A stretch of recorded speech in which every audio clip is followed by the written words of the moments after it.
Hello আমার প্রিয় ছাত্রছাত্রীরা, তোমরা কেমন আছো? আগের ভিডিওতে আমরা তোমাদের বিভিন্ন ঘনবস্তু সম্বন্ধে কিছুটা আইডিয়া দিয়েছি। তো আজকে আমরা করব 190 পেজে যে সমস্ত অঙ্কগুলো রয়েছে সেগুলো সম্বন্ধে আমরা তোমাদেরকে ধারণা দেব। আচ্ছা, তো ফার্স্ট আমরা দেখছি বিভিন্ন ঘনবস্তুর কতগুলো তল আছে দেখি। তো ছবি এখানে তোমাকে দেওয়া আছে, একটা ইটের ছবি। তো সেখান থেকে তার কতগুলো তল আছে সেটা আমরা দেখে নিই। আচ্ছা, এটা একটা ইটের ছবি। ইটের উপরের তল আয়তাকার সমতল।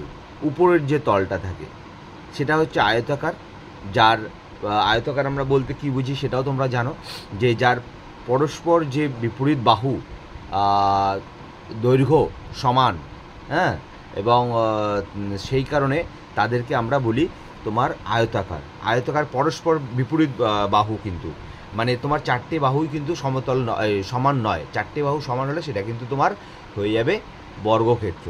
আর আয়তক্ষেত্র হচ্ছে যার পরস্পর বিপরীত বাহুর দৈর্ঘ্য মাপ সমান, তাকে বলা হয় আয়তক্ষেত্র। তো ইটের ক্ষেত্রে তাই, ইটের পরস্পর যে বিপরীত বাহুটা রয়েছে সেগুলো কিন্তু তোমার সমান।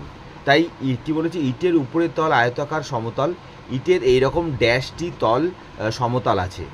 কটা সমতল আছে আমরা একটু ছবিতেও যদি তোমরা একটু দেখে বুঝতে পারি। দেখো, উপরের এখানে একটা তল আছে, নিচের ঠিক সেরকম একটা তল আছে, এই সাইডে একটা তল আছে, এই সাইডে একটা তল আছে, এই একটা তল আছে, এই সাইডে একটা তল আছে। কটা হলো?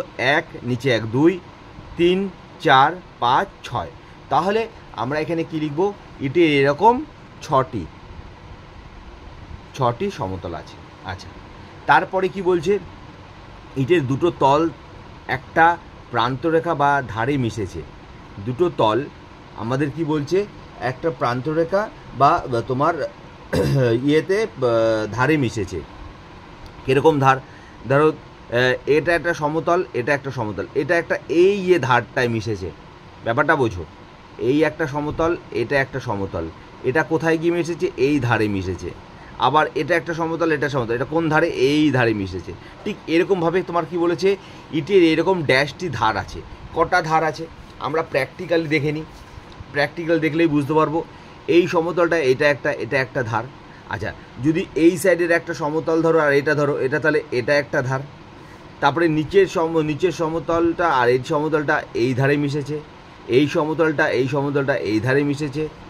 তাহলে এরকম কটা ধার আছে তাহলে আমরা একটু গুনে নিই। একটা, দুটো, তিনটে, চারটে, পাঁচটা, ছটা, সাতটা, ওর নিচে ওইদিকে একটা আছে, 8টা, 9টা, 10টা, 11, 12।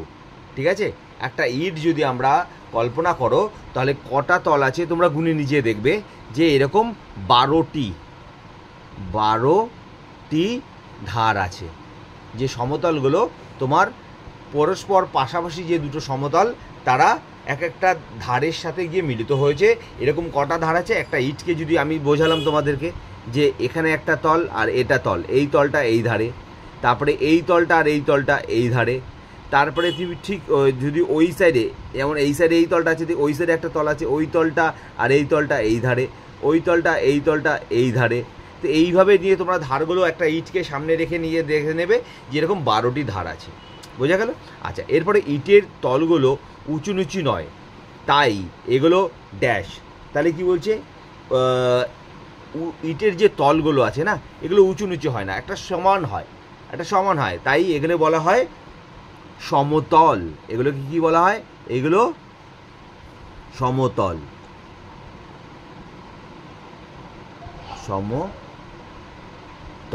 বোঝা গেল? সমতল মানে তল কোনো রকমভাবে উঁচু নিচু না, তাই এই ইটের পরস্পর যে তলগুলো যে উঁচু নিচু নয়, তাই এই তলগুলোকে সমতল বলে।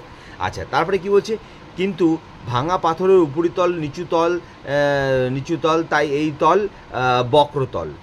ভাঙা পাথর একটা যদি হয়, তার তল পরস্পর তলগুলো কিন্তু সমান থাকে না, উঁচু নিচু থাকে, তাই ওই তলগুলোকে কি বলা হয়?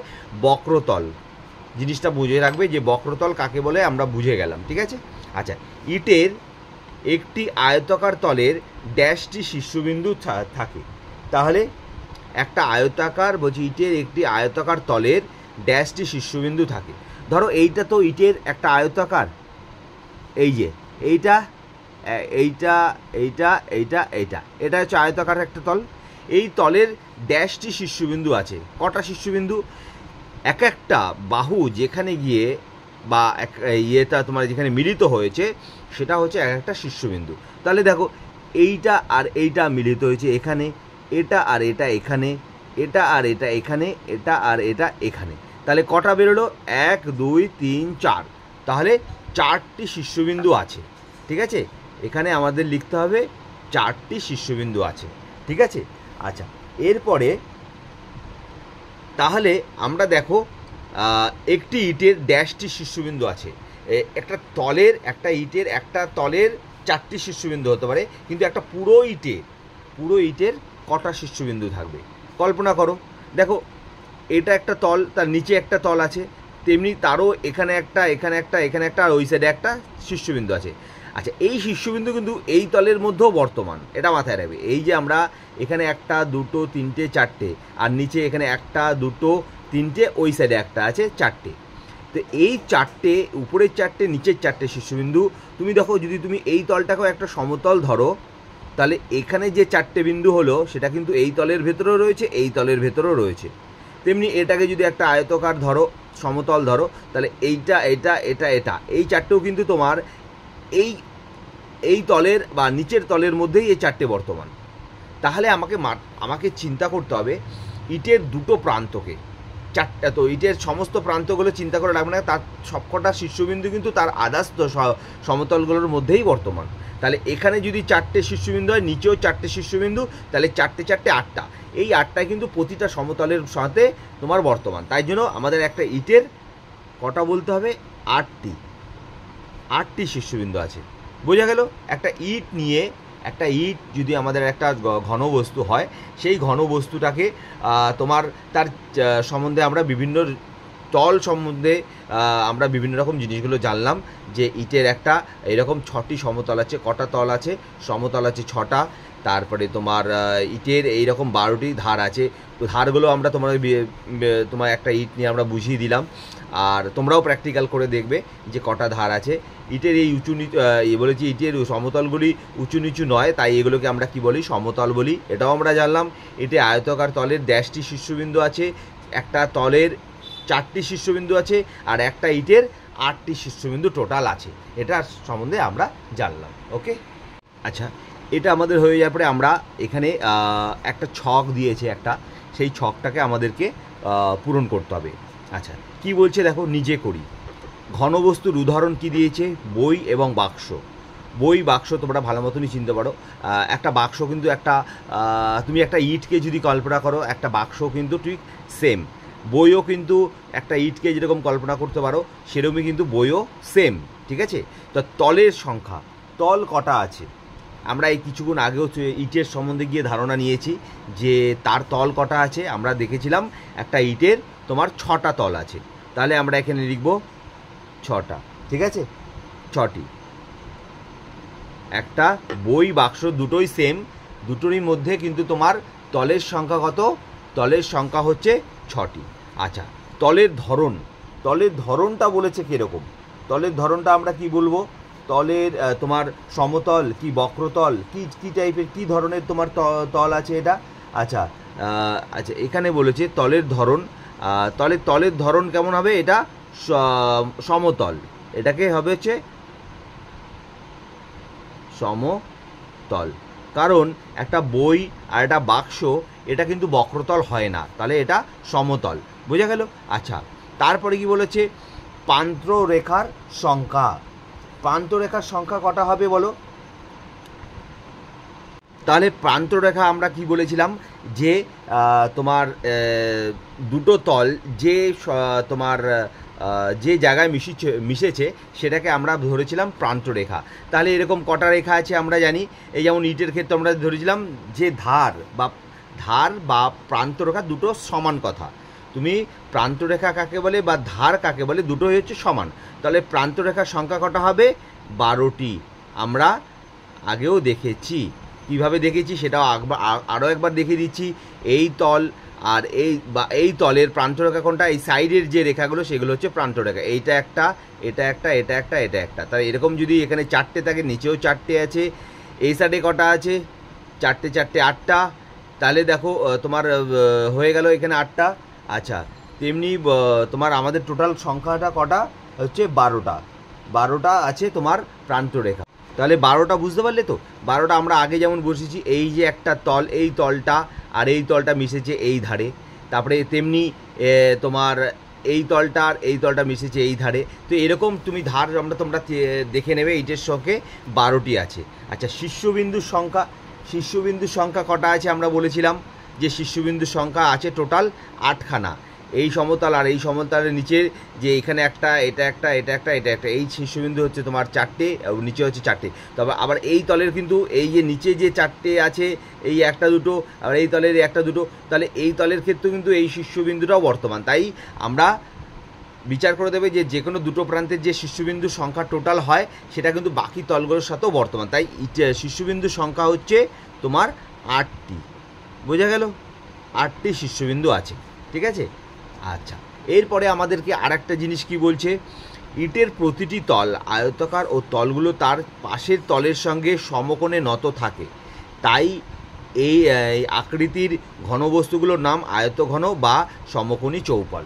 আচ্ছা, আমরা তো এই কথাটা তো বুঝলাম যে ইটের প্রতিটি তল আয়তাকার ও তলগুলো আয়তাকার, এটা বুঝলাম, প্রতিটা তলই আয়তাকার। হ্যাঁ, এটাও দেখো, এই তলটা এটা যদি কল্পনা করি তাহলে এটাও কিন্তু আয়তাকার, এই তলটা কল্পনা করলে এটাও আয়তাকার। তো প্রতিটি তলই আয়তাকার। কিন্তু তারপরে যে কথা বলে যে তলগুলো তার পাশের তলের সঙ্গে সমকোণে নত থাকে, তাই এই আকৃতির ঘনবস্তুর নাম আয়তঘন বা সমকোণী চৌপাল। এই যে সমকোণে নত থাকে, এই বিষয়টা কিভাবে আমরা কল্পনা করব, এই বিষয়টাকে আমাদের কিন্তু একটা ছবি যদি আমরা আঁকি তাহলে এই যে তলগুলো বলেছে তার পাশের তলের সাথে সমকোণে নত, এটা আমাদেরকে জিনিসটা চিত্রের সাহায্যে বুঝতে হবে। আমাদের চিত্রটা এইভাবে আঁকতে হবে। একটা ইটকে যদি আমরা কল্পনা করি, সেই ইটটাকে আমরা কিভাবে কল্পনা করব, দেখো আমরা সেটা একটা ছবি এঁকে দেখাই। যদি আমরা স্কেল দিয়ে করি আই থিঙ্ক বেটার হবে, জিনিসটা আরও বেটার হবে, ঠিক আছে? ফার্স্ট হচ্ছে আমাদের, তাহলে জিনিসটা সম্বন্ধে তুমি বুঝতে পারবে তোমরা, ঠিক আছে? আচ্ছা, এটা হলো, এইবার আমরা চিত্রটা ঠিক এইভাবে আঁকবো।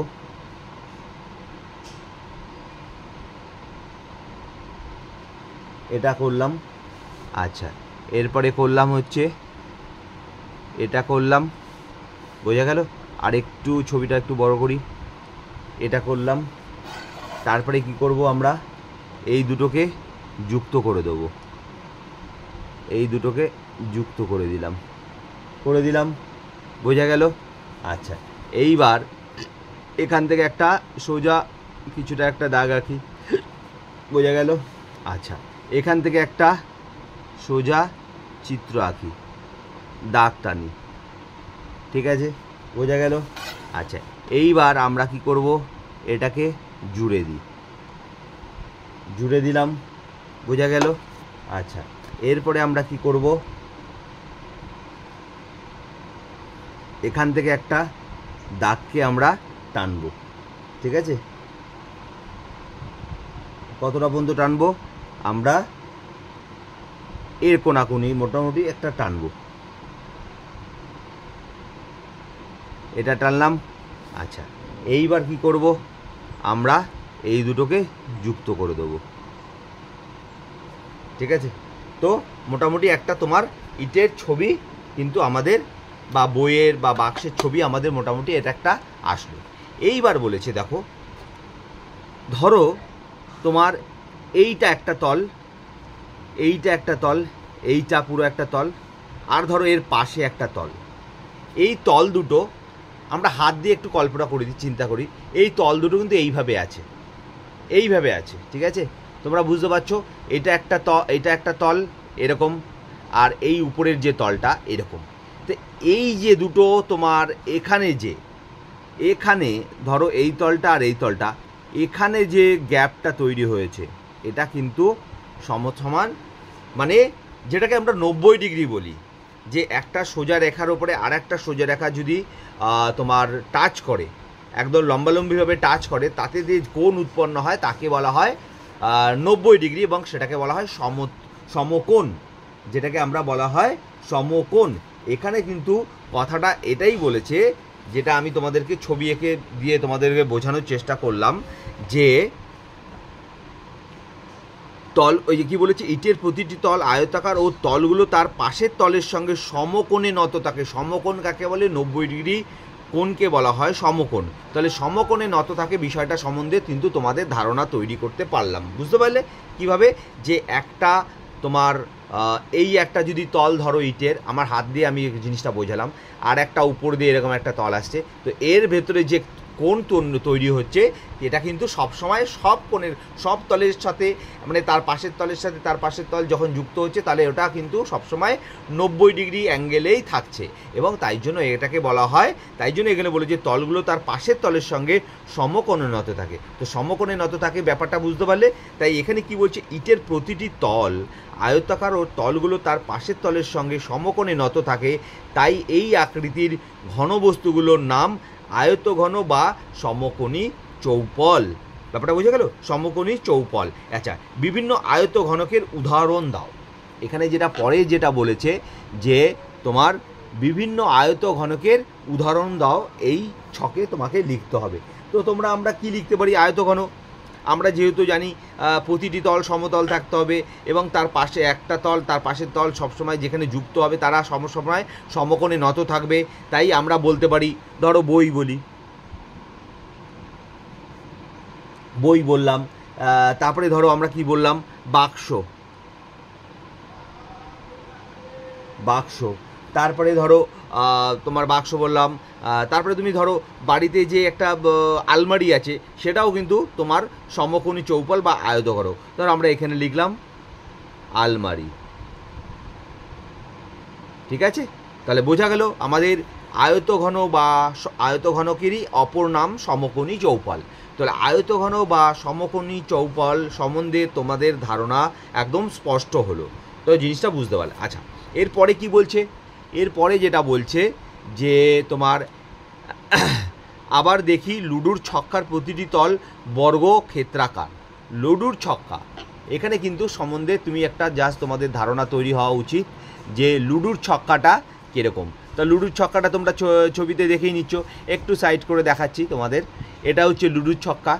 এর প্রতিটি তল কিন্তু বর্গক্ষেত্র, কারণ বর্গক্ষেত্র বলতে আমরা কি বুঝি? যার 4টি বাহুর দৈর্ঘ্যই সমান। বর্গক্ষেত্রে 4টি বাহুর দৈর্ঘ্যই সমান, এবং যার প্রতিটি তল তোমার সমতল, মানে কোনো বর্গক্ষেত্র মানে বক্র নেই, সমতল আছে। তো বলেছে এই আকৃতির ঘনবস্তুর নাম ঘনক। লুডুর ছক্কার প্রতিটি তল বর্গক্ষেত্রাকার, তাই বলছে এই আকৃতির ঘনবস্তুর নাম ঘনক। বুঝলে? ঘনক সম্বন্ধে তাহলে তোমাদের একটা ধারণা তৈরি হলো। ঘনক কাকে বলে? একটু জাস্ট আমি তোমাদের ক্যামেরাটাকে একটু উপরে তুলে তোমাদেরকে দেখানোর চেষ্টা করছি যে ঘনক কাকে বলে। আচ্ছা, এইবার কি বলেছে? ঘনকেও পাশাপাশি দুটি তল -ডিগ্রি কোণে নত। ঘনকও কিন্তু সেম, যেমন আয়তক্ষেত্র বা তোমার আয়তক্ষেত্র যেমন ইট, বাক্স, তোমার এদের প্রতিটি তল কিন্তু পাশাপাশি তলের সাথে কিন্তু ওরা -ডিগ্রি কোণে আছে। কত তুমি আমরা আগে বলেছিলাম সমকোণ। সমকোণ কাকে বলে? 90 ডিগ্রি কোণকে সমকোণ বলে। তাহলে আমাদের এই জায়গাটা হবে 90 ডিগ্রি কোণে নত থাকে। বোঝা গেল? জিনিসটা সম্বন্ধে তোমাদের আইডিয়া হলো যে তোমার যেমন এখানে ইট বলো, আলমারি বলো, ইয়ে বলো, এগুলো যেগুলো এইগুলো যেগুলো এদের প্রতিটি কোণ কিন্তু তোমাদের এগুলোকে আমরা কি বলি? আয়তঘনক বা সমকোণী চৌপল। আর তেমনি ঘনক, যেমন লুডুর ছক্কা, এর 4টি বাহুই, এবং তোমার বাহুই প্রতিটি ক্ষেত্র কিন্তু বর্গক্ষেত্র। তুমি প্রতিটি যে ক্ষেত্র আছে লুডুর ছক্কার, এটা বর্গক্ষেত্র, এটা বর্গক্ষেত্র, এটা বর্গক্ষেত্র কোথায়, তাই এই টাইপের ঘনককে কি, এই টাইপের বস্তুকে কি বলা হয়? ঘনবস্তুকে বলা হয় ঘনক, ঠিক আছে? এবং এর তলগুলো কিন্তু পাশাপাশি তলগুলো 90 ডিগ্রিতে তোমার কোণে নত থাকে। আচ্ছা, এইবার আমাকে বলেছে ঘনকের উদাহরণ দাও। তল সংখ্যা, ধার সংখ্যা, শীর্ষবিন্দু। আচ্ছা, তলের ধরন। তাহলে আমি যদি ধরো ঘনকের উদাহরণ, আমি যদি ধরলাম লুডুর ছক্কাই ধরি, ঠিক আছে? কথাটা হচ্ছে লুডুর ছক্কা। ঠিক আছে, ক্যামেরাটা একটু জাস্ট ধরতে তোমার একটু অসুবিধা, এই জন্য হয়তো তোমার ছবিটা একটু কেঁপে যাচ্ছে। আচ্ছা, এইবার একটু আগিয়ে তোমাদেরকে আমরা দেখাই। আমরা তাহলে এখানে যে ছকটা দিয়েছে এই ছকটা আমাদেরকে করতে হবে। যে ঘনকের উদাহরণ দিলাম লুডুর ছক্কা, তল সংখ্যা কটা তল আছে, আমরা সেই জিনিসটা একটু ভালো করে বিচার করে দেখি কটা তল আছে। তলে আমাদের এটা একটা তল, এটা একটা তল, এটা এদিকে একটা তল আছে, এটা একটা তল আছে, তাহলে এখানে একটা, তাহলে নিচে একটা আছে, দুটো, তিনটে, চারটে, পাঁচটা, ছটা, তাহলে কটা তল আছে আমাদের লুডুর ছক্কা যদি করি, এটাকে যদি তোমার করি, তাহলে তল সংখ্যাটা কটা বেরোলো? 6টি। যেমন তোমার এই বই, আলমারি, বাক্স এদেরও কিন্তু আমাদের 6টি তল ছিল, এটারও 6টি, এটারও এই লুডুর ছক্কার তলের সংখ্যাও কিন্তু তোমার 6টি। আচ্ছা, ধার সংখ্যা, এইবার তোমাকে কটা ধার আছে, যেমন আগেও আমরা শিখেছি যে তোমার ইট, বাক্স বা আলমারি এদের ধার সংখ্যাও কিন্তু আমরা শিখেছি। ধার সংখ্যা কাকে বলে সেটাও আমরা জানি। তাহলে এটা হচ্ছে, এটার ক্ষেত্রেও 12টি। কী করে 12টি সেটাও আমি আগে একবার তোমাদের দেখিয়ে দিই। এটা একটা ধার, এটা একটা ধার, এটা একটা ধার, এটা একটা ধার। যেমন এখানে 1, 2, 3, 4 চারটে ধার হলো, তেমনি এর নিচেও কিন্তু তোমার চারখানা ধার আছে, 1, 2, 3, 4, ঠিক আছে। এই চারখানা ধার, তাহলে তোমার আর একটা দেখো, এই তাহলে চারটে 8টা, আর দেখো এই ধারটা সবই তো। আচ্ছা, তাহলে বাকি রইল এইটা একটা ধার, এটা একটা ধার, দুটো, আর এটা একটা ধার, ওটা একটা ধার, তাহলে দুটো 4টে, তাহলে 4টে 8টা, আর ওদিকে তোমার 4টে, 8টা 4টে 12টি, তাহলে 12টি ধার আমরা পেয়ে গেলাম। শীর্ষবিন্দু কটা আছে? শীর্ষবিন্দু আমি বলেছিলাম এটা একটা শীর্ষবিন্দু, এটা যেগুলো কোণগুলো যেখানে গিয়ে তোমার মিলিত হয়েছে সেগুলো হচ্ছে একটা শীর্ষবিন্দু, 1, 2, 3, 4, আর নিচেও 1, 2, 3, 4টা। কিন্তু এই যে তোমার আর একটা বক্র বা তোমার তল, তার শীর্ষবিন্দু যে 4টে রয়েছে, এটাও কিন্তু এই নিচের দুটোর মধ্যে যেটা মিলে আছে, যেমন এটাতে এই দুটো আছে, এই নিচেরটাতে এই দুটো আছে, তাহলে এই তলটার ক্ষেত্রে কিন্তু এই যে 4টে, এই দুটোর বাকি দুটোর সাথে বর্তমান বলে এটাকে আমরা আর আলাদাভাবে ধরবো না, কারণ এখানে 4টে, এখানে 4টে, বাকি সবকটা শীর্ষবিন্দুর সাথেই কিন্তু ওরা অ্যাটাচ রয়েছে, তাই জন্য 4টে 4টে 8টে। তাহলে শীর্ষবিন্দুর সংখ্যা কটা? 8টি। বোঝা গেল? 8টি কী করে হলো? বোঝা গেল যে নিচের যে 4টে আছে, উপরে যে 4টে আছে, এই 4টি কিন্তু এই তলের সাথেও বর্তমান, এই তলের সাথেও বর্তমান, এই তলের সাথেও বর্তমান, ওই তলের সাথেও বর্তমান, ঠিক আছে। এই 1, 2, 3, 4টে, এর মধ্যেও যেমন এই দুটো রয়েছে, এই নিচের মধ্যেও এই দুটো রয়েছে, তাহলে এই তলের যে এই 4টে সেটা কিন্তু ওই বাকি দুটোর সাথে বর্তমান রয়েছে, সেই জন্য আমরা কিন্তু তোমার টোটাল শীর্ষবিন্দুর সংখ্যা ধরবো 8টি। বোঝা গেল? আচ্ছা, এরপরে হচ্ছে তোমাদের বলেছে তলের ধরন। তলের ধরনটা কেমন? তলের ধরনটা কিন্তু আঁকা বাঁকা নয়, উঁচু নিচু নয়, এটা কিন্তু সমান, যেটাকে আমরা আগে ধরেছিলাম সমতল, তাই জন্য এটাকে আমাদের বলতে হবে সমতল। বোঝা গেল? সমতল। তাহলে একটা ঘনকের উদাহরণ লুডুর ছক্কা, তার বিভিন্ন বিষয়গুলো আমরা জানতে পারলাম। তলের সংখ্যা জানতে পারলাম 6টি তল আছে, ধারের সংখ্যা জানতে পারলাম 12টি আছে, শীর্ষবিন্দুর সংখ্যা জানি 8টি আছে, এবং তলের ধরন কেমন সেটা হচ্ছে সমতল। তাহলে আমাদের একটা ঘনক লুডুর ছক্কা, ঘনক কেন বলা হয়? যেহেতু তোমার প্রতিটি তলই বর্গক্ষেত্র, ঠিক আছে। আকৃতি ঘনবস্তুর নাম হচ্ছে লুডুর ছক্কার বর্গক্ষেত্র, তাই জন্য প্রতিটি তল যেহেতু বর্গ, তাই জন্য এই সব জাতীয় ঘনবস্তুকে বলা হয় ঘনক। এবং ঘনকের সম্বন্ধে আমরা তার বিভিন্ন যে আছে, তল সংখ্যা, ধার সংখ্যা, শীর্ষবিন্দু, তলের ধরন, এ সম্বন্ধে কিন্তু আমাদের ধারণা তৈরি হলো। তো আমাদের একটা কোনো ছবি দিলে, ইট বস্তু, ইট তোমার লুডুর ছক্কা, বাক্স, আলমারি এ দিলে এর সম্বন্ধে যে বিভিন্ন বিষয়গুলো কিন্তু আমরা অনায়াসেই শিখে গেলাম এবং আমরা বলতেও পারবো, ঠিক আছে।